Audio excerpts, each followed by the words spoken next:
everybody, this is Eric from Teachers Talking Tech, and I want to do a quick video about home workflow. I know that a lot of people are trying to make Seesaw work as a tool that kids can work from home and respond to a teacher remotely. And this is possible, but there are some things you need to know before you get started. So before I tell you some different ways you can communicate with your kids and have them do assignments and turn them back in, I want to talk about some settings. So the first is when you go to the wrench, you're going to want to make sure that you have either sent home class codes, okay, which you don't see on mine, but right here under students, you'll see it say student home codes. You'll want to either have those sent home so that students are signed in with those, or change your class settings. Right down where it says students can see each other's work, you'll want to have that turned off. In effect, when you send home those home codes, it'll just add kids to your class where they cannot see each other's work. And the reason for this is you do not want other family members or people at home that can see students in your class that are not their own. So just make sure either you send those home codes or turn off students can see each other's work just for privacy. All right, the other thing that you'll want to think about here is that there are a number of ways that you can communicate. If you look at your plus button and then it says send announcements, you can send announcements to all of the students in your class, all families, or all students and families. So this is one way if you want to send a message to your class that you could do that. All right, so let's first talk about activities, okay? So when you go to the light bulb here, I'm going to assume that you have the free version. I will tell you how to upgrade for free to Seesaw Plus at the end of the video, but I'm just going to start out by assuming you have the free version. So with the free version, you can share up to 100 activities with your students. Now, you can see that there is an activity library. When you go to the activity library, you can use activities that have already been created, and there's actually ones that are specifically for home learning, which is kind of nice as well. However, you do not have to use those. You can make custom ones right here in My Library. There we go. And I'm not going to go through too much of this because it would take too long. And I actually have a whole nother video on my channel, Teachers Talking Tech, that will take you through how to create your own activity. But one thing I do want to show you is that when you create an activity, there are spaces where you can not only type instructions to students and add voice instructions. This is the big one right here, add multimedia instructions or examples. So there's a lot of things you can do.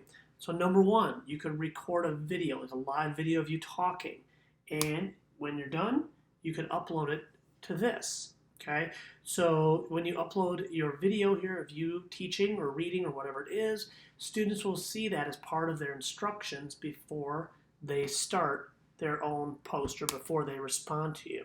If your video is longer than 5 minutes, very easy to handle. You just upload it to YouTube or Google Drive or something similar, and then you share the link to that with your students. One thing I would recommend there is to make your settings so that anyone with a link can see. And what that means is that students can see this, but no one else can search for it on the web, which is kind of helpful. Now, another idea that I saw that I really loved and I didn't think about is for these instructions, you could do a drawing. Now, what this would do is you could actually like put your page or whatever you had right on this. You could hit the record button here, and once you record yourself, you can actually point and draw and everything. So imagine that I have like a math page here in the background, okay? And to do that, all I would have to do is just click on the camera and take a picture or insert a digital picture. So that could be my background. Now I could use this arrow. I could point and teach to the kids. I could draw while I'm talking. And you can see there is a 5-minute limit, but once I'm good there, kids have an actual direction where instead of seeing my face, they're seeing what I want them to do on the page. What a great idea. And if you have the paid version, you can do multi-page, which would mean, let me end this recording here. There we go. That I could actually do a recording on each page so that students can watch you do page 1, then page 2, then page 3, and you could show them how you are doing the work. So I love that. By the way, if you are using a worksheet, so let's just say that I have a worksheet, and usually on those, the numbers are very small, right? So let's just pretend I have a worksheet here that has a bunch of math facts. And the math facts are like this, and they're all lined up. One thing that you can have your students do, and you can teach them, is this button right here. When you tap on that plus button, you can see it shows my screen up here, and everything's small. When I hit that plus button right there, it will zoom in on that part of the screen. So you can see right here, it's saying it's zooming on the top left corner. Now this is nice and big. I can go ahead and write my answer in here. And then when I zoom back out, it's not all messy and things like that. When you're all done, you just tap on that plus button again. It'll take me out of that view. But that's a way that you can move around the screen and zoom. I'll show you that one more time. You zoom in. You can see right now it's on the middle of the screen. But if I take either my thumb or my trackpad and just move that up like that, that takes me to that part of the screen, and I can go around and zoom in on things. So super handy feature there too. Okay? All right, so let's say I finish these directions, right? I put them with the activity. I do my voice instructions. This is where the kids would have their template to work from. So that same page or whatever I was showing them, I would add that the same way, right? I could upload it as a photo or video or whatever it was. And then I can also do it as a live photo or drawing or any way you want to do it. A couple things to remember, that kids can only draw on PDFs, JPEGs, and PNGs. If you're trying to put in Google Docs or Google Sheets or anything like that, it is going to default them right to PDFs. So it's going to change them to PDFs, so students will be able to draw on them, but there won't be any links or anything like that that you had embedded in those activities. So just something to think about. Okay, so that's one way that you can share an assignment with kids. Just basically name it, write your instructions, add a voice instruction if you want, or do multimedia instructions with video or with screencasting like this, okay? And then here's where you add the instructions for the kids down there. I'm not going to get into all the different options down here. Again, if you go to Teachers Talking Tech, my YouTube page, or Seesaw.me, they have tons of walkthroughs on how to do activities and how to set them up. I just wanted to give you the basics. All right, so that's one way you can share with your kids and then they can respond to you. And by the way, some people did not know this, but if I assign this to my class here, there we go. When your students are done, or when you're waiting for them to see who's completed it, if you tap anywhere kind of in this space around here as the teacher, it will show you down below who has completed it and who has not. Okay, so mine just has numbers. In your class, it would have your children's name, and you could tap on any of those thumbnails to see who completed them. All right, so that is one way you can easily share with your kids. Here's another way. When you go to the journal, so this is your feed, remember, your kids are only going to see their work. So to them, it's going to look like this.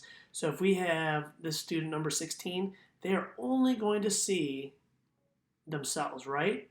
But one other way you can share is if you want to add something to the journal for all your students. So let's say I all wanted them to complete this, okay? Or I had a question for them or whatever. If I don't select any students and just hit check mark, it will add this to the journal as me, Mr. Robinson. All my students will be able to see this in their feed.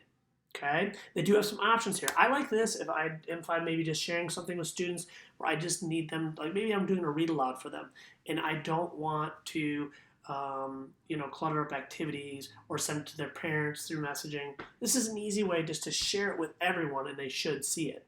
Now they could comment and like it and those type of things. One other thing they can do actually is these three dots down here. They can take what you shared with them and copy and edit that, which means they'll make a copy of whatever you made, and then they can edit and add the answers and then turn it back in as their own. It's a little bit different workflow, and activities seem to work better, but it is something that you can do.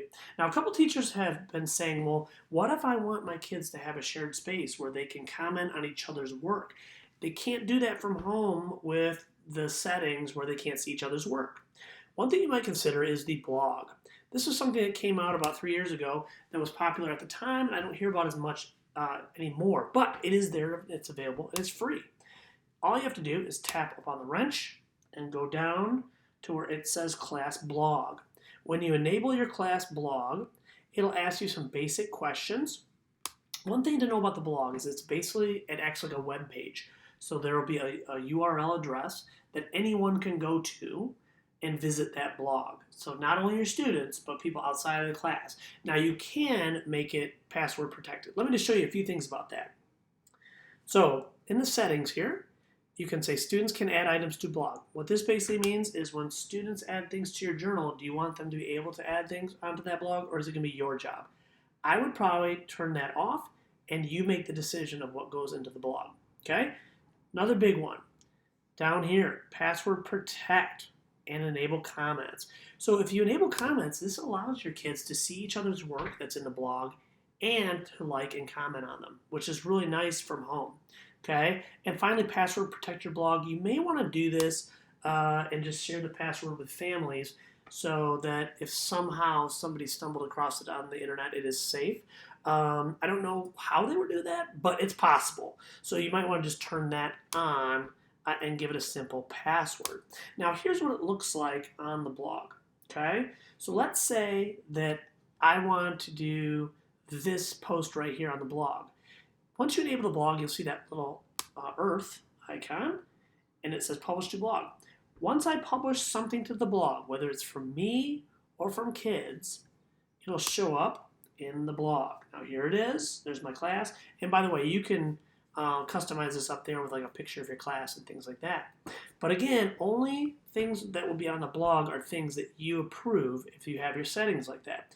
But you can post to the blog and have your students comment. So this would be an easy way to, again, share a read aloud or something like that, where all the kids can see it and they can comment on it. Or you could show examples of student work and have them comment on each other's, even though they're at home. Again, you just have to make it very clear that these things will be being shared for student privacy. So that's something to think about. But for people that were telling me there's no way to have their kids comment on each other's work from home, this is a workaround for that. All right? So I hope that these were helpful for you, thinking about ways that you can improve your workflow for students working from home. By the way, I did tell you that you can have a free upgrade for Seesaw. It's very easy to do. If you want Seesaw Plus for free for 60 days, all you do is you go up here to where you see your name. Okay? You're going to tap on the little settings cog right there. Go to Account Settings. And then under Account Settings, right here under Seesaw Plus, it'll say try Seesaw Plus for free. Just tap there and it will automatically upgrade your account so that you can have more co-teachers, you can have multi-page. A lot of the little features that are nice with the Pro version will be yours for free for 60 days. All right, I hope this video is helpful. If you have any questions or comments, then you can just comment below and I'll try to get to them. And I really wish you luck with trying to connect with your students at home and make things fun and make the learning happen. All right, this has been Eric from Teachers Talking Tech. See ya.